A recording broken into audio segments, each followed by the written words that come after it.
अरे क्या करूं यार, फिर से अमित ने मीटिंग बुला लिया। वही सेल्स मीटिंग। पता नहीं फ्राइडे कोई सेल्स मीटिंग क्यों करते हैं।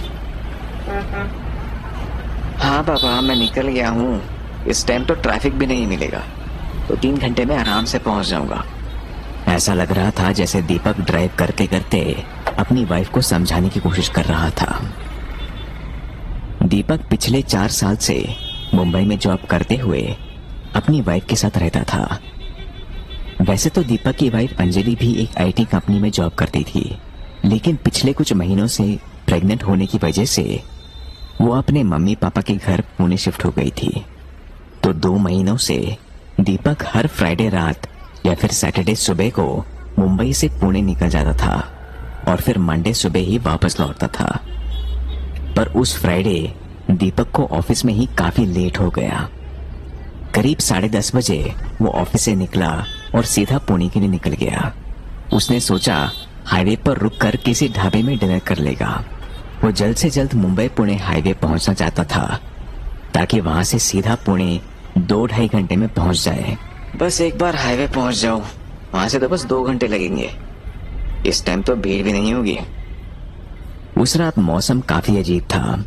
आसमान बादलों की वजह से लाल था और बिजली भी कड़क रही थी, पर बारिश का दूर दूर तक नामो निशान नहीं था।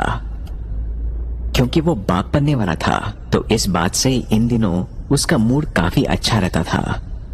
ऑफिस से हाईवे पहुंचने में उसे करीब 1-1.5 घंटा लगा।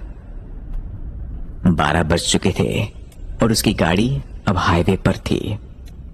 हल्के से मुस्कुराकर दीपक ने गाड़ी के शीशे नीचे किए, गाड़ी का रेडियो ऑन किया और सीधा आगे की तरफ बढ़ गया। रेडियो के गाने इस मौसम के हिसाब से बिल्कुल सही थे। ठंडी हवा और गाने सुनते हुए वो करीब 90 की स्पीड में हाईवे पर ड्राइव करता हुआ जा रहा था कि तभी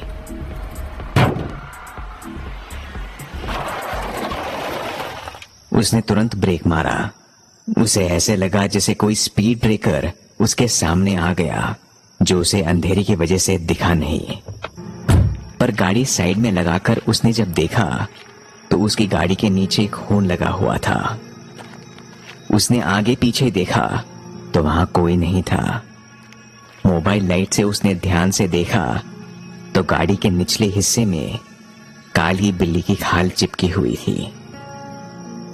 वो समझ गया कि वो स्पीड ब्रेकर नहीं बल्कि एक काली बिल्ली थी जो उसकी गाड़ी के नीचे आ गई थी। बिल्ली की काली खाल, खून और उसकी सफेद सी चिपकी हुई अंत देखकर उसे थोड़ा अजीब लगा, पर जो होना था वो हो चुका था।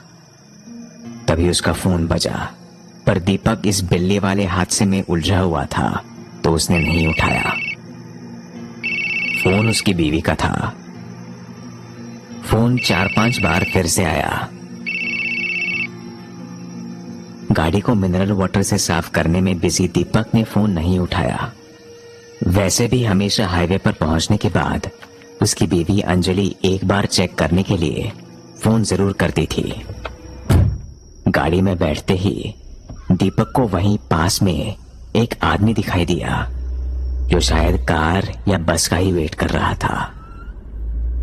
बड़ी अजीब सी बात थी कि दीपक जब गाड़ी के बाहर था तो उसने आदमी पर बिल्कुल ध्यान नहीं दिया था। उस आदमी के पास एक लेदर का बैग भी था। दीपक ने गाड़ी उसके पास जाकर रोकी तो पता चला कि वो भी पुणे की बस के लिए वेट कर रहा था। वो आदमी दिखने में थोड़ा अलग था।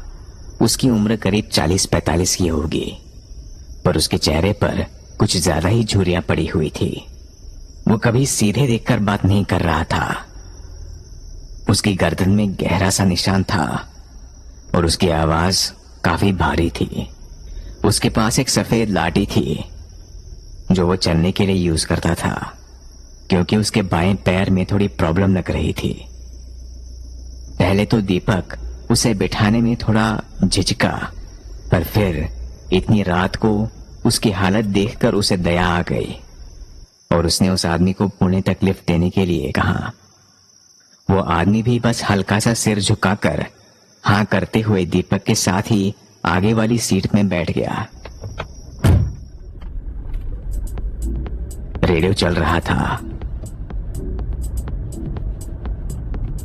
और हवा और भी ठंडी चलने लगी थी। दीपक ने सीट बेल्ट लगाते हुए गाड़ी को फिर से हाईवे पर दौड़ाना शुरू कर दिया। हाय, आई एम दीपक। और आप? भरत। तो पुणे में कौन रहता है? दोस्त। ओके। आज मौसम काफी अच्छा है ना? हमारे लिए क्या ही मौसम।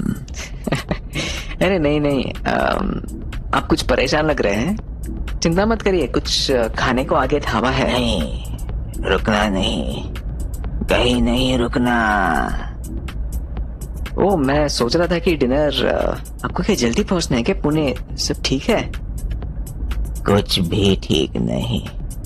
दीपक की हर बात का भरत बस उल्टे या फिर अजीब से जवाब दे रहा था, जो दीपक को बहुत अजीब लगा।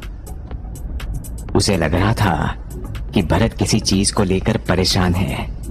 पर एक बार फिर दीपक ने बात करने की कोशिश की। आप ज्यादा बात नहीं करते हैं भरत, है ना?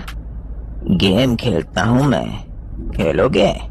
सही है, बिल्कुल। बोलो, क्या गेम है? हम दोनों एक दूसरे से 5-5 सवाल करेंगे, पर जवाब में सच नहीं, झूठ बोलना है।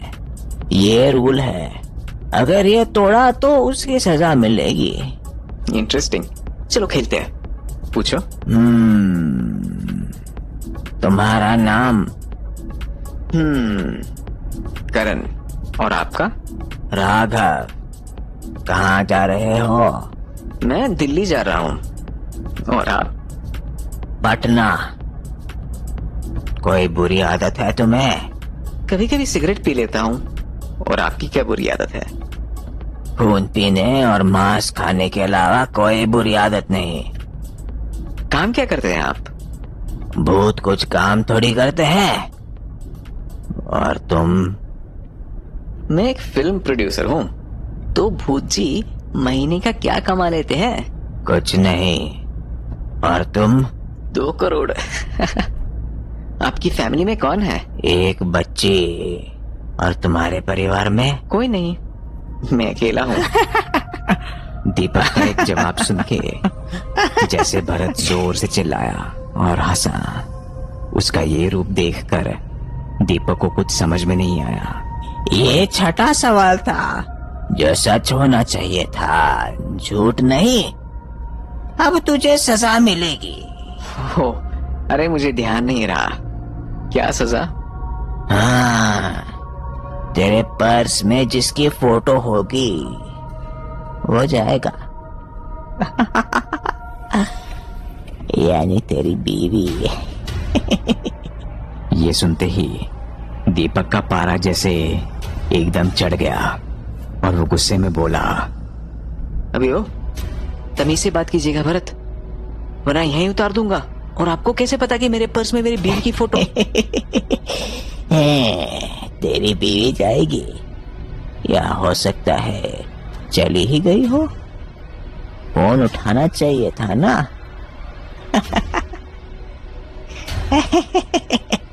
आपको कैसे पता कि मेरा फोन? क्या क्या हो रहा है ये सब? अचानक उसने देखा कि भरत का चेहरा पूरा काला और आंखें लाल हो चुकी थी। उसने रेडियो पर एक हाथ मारा और रेडियो पर से दीपक के घर की आवाज आने लगी। रेडियो पर अंजलि की माँ रो रही थी। बेटा, अंजलि वो बालकनी से कूदकर उसने। अंजलि। नहीं मम्मी, मैं आ रहा हूँ। क्या हुआ है?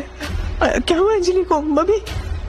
अंजलि और उसका होने वाला बच्चा दोनों 14वीं फ्लोर से कूदकर मर चुके थे।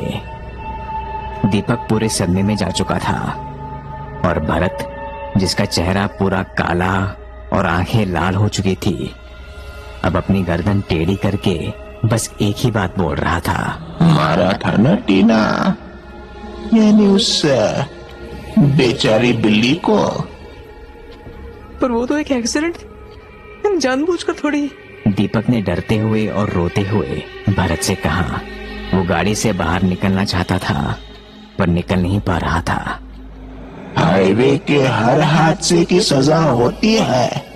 और ऐसा बोलने के साथ ही अपने दोनों हाथों से, जो कि पूरे हरे और कंकाल जैसे हो चुके थे, दीपक के शरीर में हाथ डालकर एक झटके में उसका दिल बाहर निकाल लिया। दीपक का खून पूरी गाड़ी में फैल चुका था, सीट पर, शीशे पर, स्टीयरिंग पर और रेडियो पर भी।